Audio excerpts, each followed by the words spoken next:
السلام علیکم ورحمۃ اللہ وبرکاتہ۔ گھوڑا گدھا سے اچھا ہے۔ گھوڑا جنگ میں استعمال ہوتا ہے، جہاد کرتا ہے، بوجھ بھی اٹھاتا ہے، لیکن اگر گدھا کو دیکھیں تو وہ صرف بوجھ ہی اٹھاتا ہے۔ بعض لوگ یہ سمجھتے ہیں کہ آدمی صرف کھانے پینے، سونے اور جمع کرنے کے لیے پیدا کیا گیا ہے اور اسی میں وہ ساری عمر گزار دیتے ہیں، اور بعض لوگ یہ سمجھتے ہیں کہ ہمیں صرف اس لیے اللہ تعالیٰ نے پیدا کیا ہے کہ ہم حکومت کرتے رہیں۔ اسی طرح مختلف لوگوں کی مختلف سوچیں ہیں جو اپنے مقصد حیات کو متعین کرتے ہیں، لیکن کبھی کسی نے قرآن پاک کو اٹھا کر نہیں دیکھا کہ اللہ نے وہاں کیا فرمایا، وما خلقت الجن والانس الا لیعبدون۔ اللہ تعالیٰ نے جنوں اور انسانوں کو بنایا اس لیے کہ اللہ تعالیٰ کی عبادت کریں۔ عبادت یہ نہیں ہے کہ آپ صرف نماز ہی پڑھتے رہیں، آپ عبادت ہر طرح سے اللہ کے حکم کی فرمانبرداری ہے۔ بس جب اللہ کا حکم آ جائے، اللہ کی طرف سے حد آ جائے، اس کو کراس نہیں کرنا، اس حد کو پار نہیں کرنا، اللہ کے حکم کے سامنے بس جھک جانا ہے، اور اسی جھکاؤ کو ایمان کی علامت اور اسلام کا آغاز کہتے ہیں۔ انسان کی فضیلت اسے عقل دے کر دی گئی ہے جو معرفت کے درجہ تک لے جاتی ہے، اور اسی عقل کی وجہ سے انسان تمام دوسری مخلوق پر غالب ہے، اور عقل اللہ تعالیٰ کی طرف سے ایک بہت بڑی نعمت ہے۔ اسی کے ذریعے بندہ علم حاصل کرتا ہے، پھر اس علم سے اپنے مالک کی پہچان کرتا ہے، پھر اس کے حکم پر چل کر اس کا محبوب بن جاتا ہے۔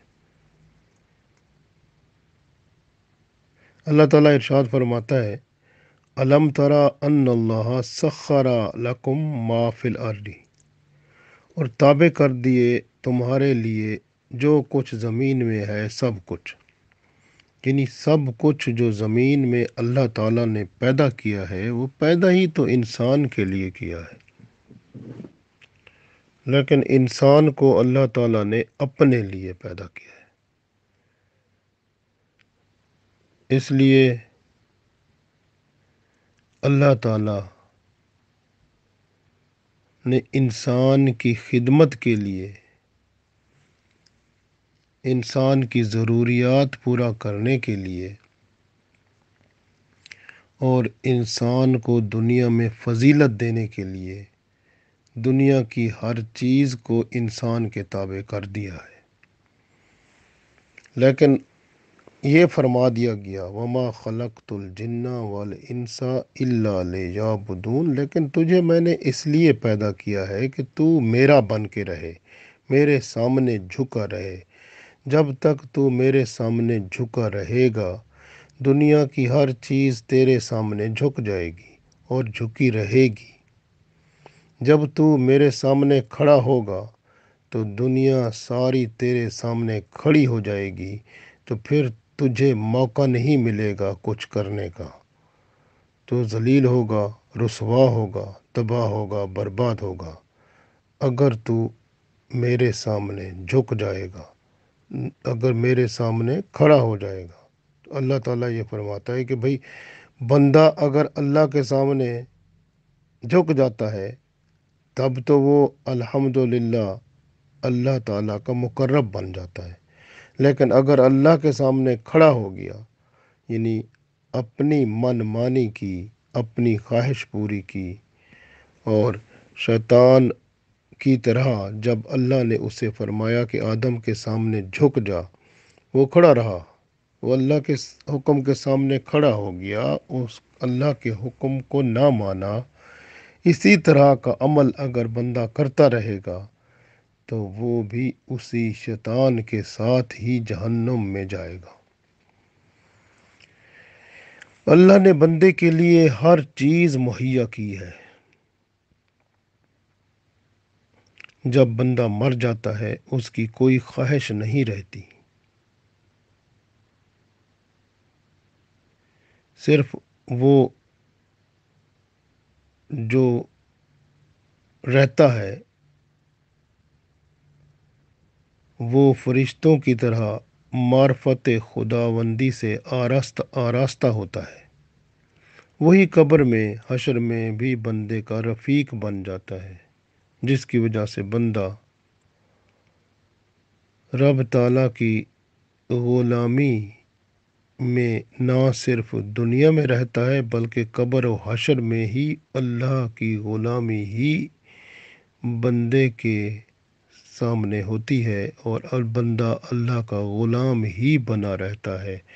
یہ دنیا میں جو کچھ کر کے گیا تھا وہی اس کے لیے قبر میں اور حشر میں اور آگے کام آتا رہتا ہے۔ اس لیے دنیا کو بہتر بنائیں۔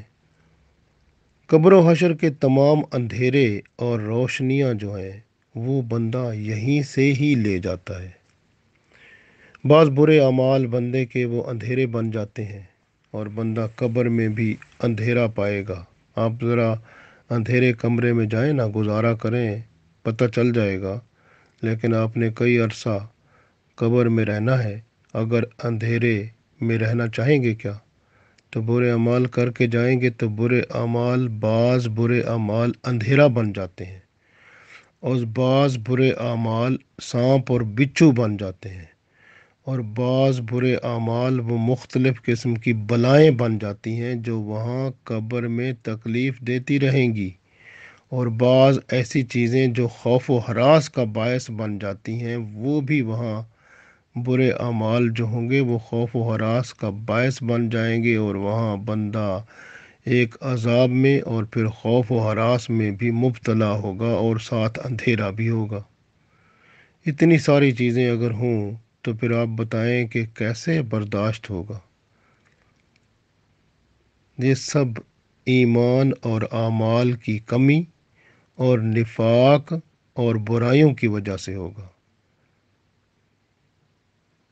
اور ایسے لوگ جو گناہوں سے بھرے ہوں گے ان کی برائیوں کی گواہی ان کے اعضاء بھی دیں گے۔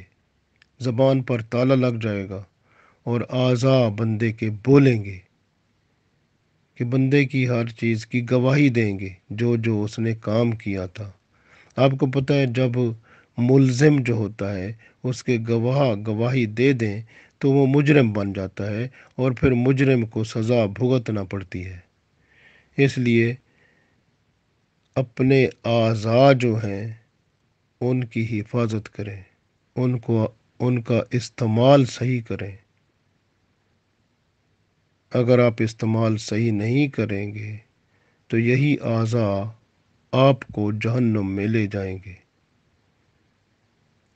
دوسروں کے سامنے اپنی یا کسی اور کی برائی نہ کریں، کیونکہ جب آپ دوسروں کے سامنے بات کر رہے ہوتے ہیں تو کل کو وہی بری بات جو آپ نے دوسروں کے سامنے کی وہ دوسرے لوگ اس کے گواہ بن جائیں گے، اور تم مجرم بن کر جہنم رسید کر دیے جاؤ گے۔